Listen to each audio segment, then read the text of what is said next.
were in the Capitol tonight listening to that speech. In other words, it is there for all to see. The Trump administration is not hiding it. The Trump administration is a government of the billionaire class, by the billionaire class, and for the billionaire class. Notwithstanding some of their rhetoric, this is a government that could care less about ordinary Americans and the working families of our country. My friends, we are no longer moving toward oligarchy. We are living in an oligarchic society. Now let's take a moment and try to escape from Trump's parallel universe, the universe that you heard tonight. And let's do something really, really radical. Let's actually take a hard look at the problems that Americans are facing. Today, 60% of Americans are living paycheck to paycheck. Unlike Trump, I grew up in a family that lived paycheck to paycheck, and I know something about that reality. It means that every day, millions of Americans worry about how they're going to pay their rent, pay for childcare, pay for a doctor's visit when they get sick. They worry about what happens when their car breaks down and they can't afford the $1,000 it costs to get it fixed, and what happens when they can't get to work because they don't have a car. They worry about how they can afford to buy healthy food for their kids when the price of food is off the charts. Funny? I heard Trump speaking for 90 minutes tonight. I didn't hear one word from him about the economic reality facing 60% of our people, or the enormous stress that they are living under. 90-minute speech, not one word about the economic reality facing American workers. But that's not all. Today in America, everyone knows that our healthcare system is broken. It is dysfunctional, and it is outrageously expensive. We remain the only wealthy nation on earth not to guarantee health care for all. Mr. President, you really want to make America great again? Then make sure that every American, regardless of income, can go to a doctor or a hospital and not worry about how they're going to pay the bills. President Trump, health care is a human right. I didn't hear one word from you, not one word. Over 90-minute speech, not one word from you about the health care crisis that is impacting many, many millions of our people. Nor did I hear you say why we pay by far the highest prices in the world for prescription drugs, sometimes 10 times more than the people in other countries, and why 1 out of 4 Americans are unable to afford the prescriptions their doctors prescribe. Not one word about the outrageously high cost of prescription drugs. Mr. President, we have nearly 800,000 Americans who are homeless. Over 20 million of our people spend more than half of their limited income on housing. We have a major housing crisis in America. Everyone knows it, apparently, except you, because in your speech tonight, I didn't hear you mention the housing crisis. Today in America, we have more income and wealth inequality than we've ever had. 3 richest people in America, the folks Trump invited to stand behind him at his inauguration, now own more wealth than the bottom half of our society, 170 million Americans. Did anyone out there hear one word from the President of the United States on that enormously important issue, which gets to the very fabric of our society? So few owning so much while so many people suffer. And here's something else the President forgot to discuss. Not only is our life expectancy 4 years lower than other wealthy countries, the bottom 50% in this country, the working class of America, on average, live 7 years shorter lives than the top 1%. Got that?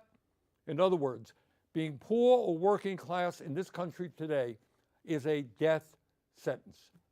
Did you hear any discussion tonight as to why so many of our people are living shorter lives than they should?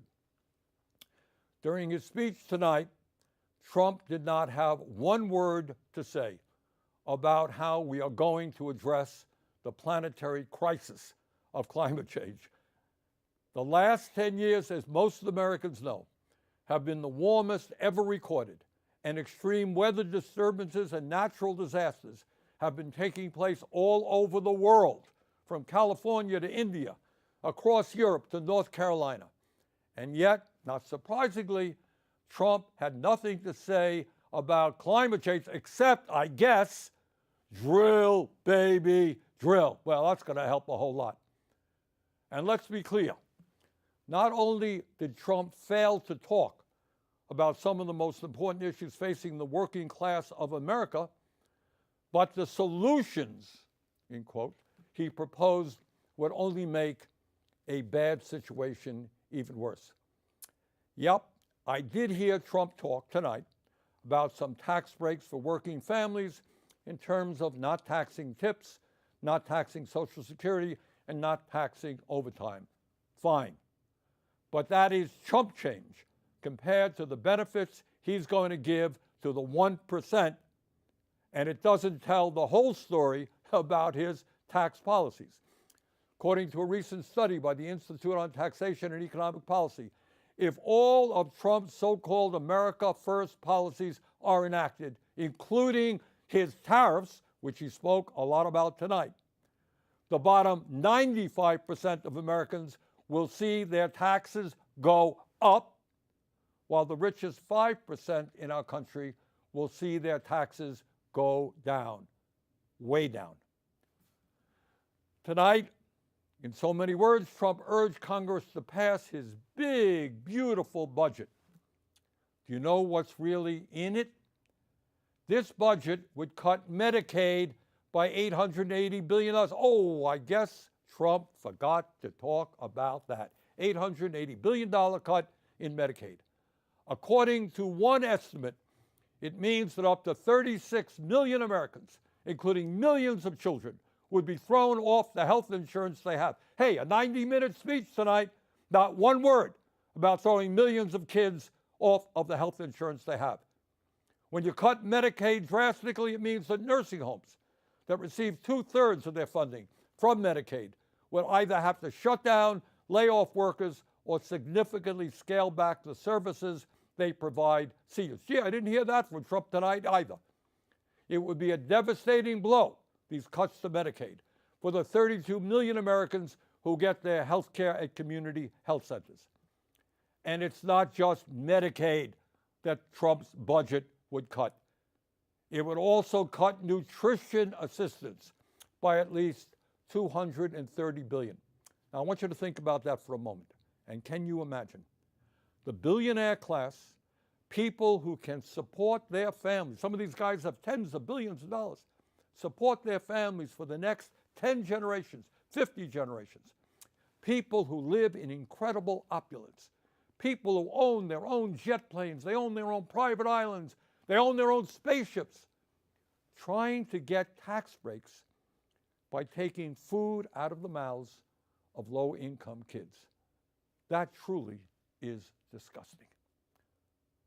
What we are seeing is the Robin Hood principle in reverse, taking from the poor and giving to the rich and the very, very rich. And here is something else Trump has been doing. For the past several weeks, he and his good friend Elon Musk, who was up there in the audience tonight, have been throwing hundreds of thousands of federal employees off their jobs. Now, I know some of you are saying, well, that's too bad, but that's the federal government, not me, it's not me, it's just those guys who work for the federal government. But I want you to think about this. Think about it for a moment. If Musk and his friends can arbitrarily throw federal workers out on the street today, what do you think that Musk and his fellow billionaires will be doing tomorrow when artificial intelligence and robotics explode in this country? Do you think they'll give a damn about you and your families? No, they will treat you exactly the way they're treating federal employees today. You will be out on the street as well. But it is not only absurd domestic policies that we've got to fight. For the first time in our 250-year history, we have a president who is turning his back on democracy and allying us with authoritarianism. No, we must not abandon the people of Ukraine who were invaded by the Russian dictator Vladimir Putin. We must always stand for democracy, not dictatorship. Let me be very clear. Regardless of where Trump is taking this country, here's what I think and what I believe the American people want us to do. They want us to end a corrupt campaign finance system. Well, golly gee, I didn't hear Mr. Trump talk about that tonight. A corrupt campaign finance system which allows a handful of billionaires to buy elections. It is beyond crazy that someone like Elon Musk can contribute over $270 million to help get Trump elected, and then he gets to run the government. It is absurd that any member of Congress who stands up to Netanyahu's brutal war in Gaza can expect to be opposed by millions of dollars in campaign contributions coming from AIPAC. The American people want us to end this disastrous Citizens United Supreme Court decision and move to the public funding of elections. Democracy is supposed to be about one person, one vote, not billionaires buying the political candidates of their choice. And further, no, we should not be giving tax breaks to billionaires. That's not what we should be doing. We must demand that the wealthiest people in this country start paying their fair share of taxes. We must raise the federal minimum wage of $7.25 an hour to a living wage of at least $17 an hour. We must make it easier for workers to join trade unions, grow the union movement, and prevent corporations from violating labor laws with impunity by passing the PRO Act, legislation that I will be introducing tomorrow. No, we are not going to cut Social Security. Quite the contrary. We must expand Social Security benefits and extend its solvency for the next 75 years by scrapping the cap that allows a billionaire to pay the same amount into Social Security as a truck driver. Too many of our seniors are hurting today for us to be talking about cutting Social Security. Over 20% seniors in this country living on $15,000 a year or less. Further, instead of making massive cuts to Medicaid, we must join every other major country in guaranteeing health care to all of our people through a Medicare for All single-payer program. We must also take on the greed of the pharmaceutical industry, get them to charge us what they charge other countries, reducing prescription drug prices by 50%. And at a time of a terrible housing crisis in Vermont and in every area of our country, we must build at least 4 million units of low-income and affordable housing, stop corporate landlords from jacking up rent prices, and establish a cap on rent. In a competitive global economy, we need the best educated workforce in the world.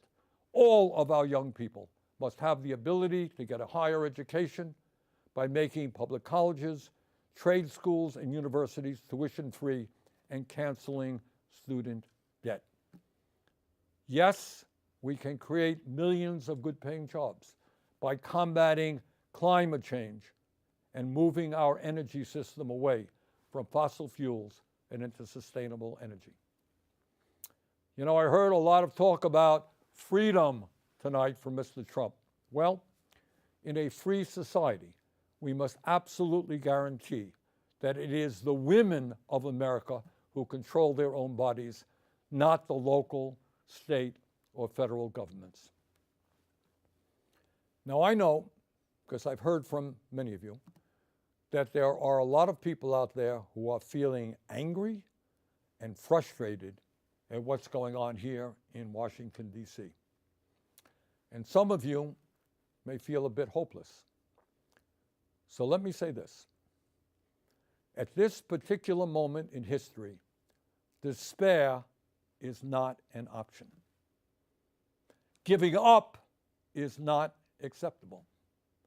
And none of us have the privilege of hiding under the covers. The stakes are just too high. Let us never forget, real change only occurs when ordinary people stand up by the millions against oppression and injustice and fight back. That is the history of the founding of our nation, when brave men and women took on the mighty, invincible British Empire. It is the history of the abolitionist movement, the history of the labor movement, the history of the civil rights movement, the women's movement, the environmental movement, and the gay rights movement. Yes, I know. The oligarchs are enormously powerful. I deal with them every day. I know that. Yes, they have endless amounts of money. Yes, they control our economy, and they own much of the media. They have enormous influence over our political system. But from the bottom of my heart, I am convinced that they can be beaten if we stand together and not let them divide us up by the color of our skin or where we were born or our religion or the language we speak or our sexual orientation. If we bring our people together around an agenda that works for the many and not just the few, there is nothing in the world that can stop us. We can win. We will win. Let us go forward together. Thank you all very much.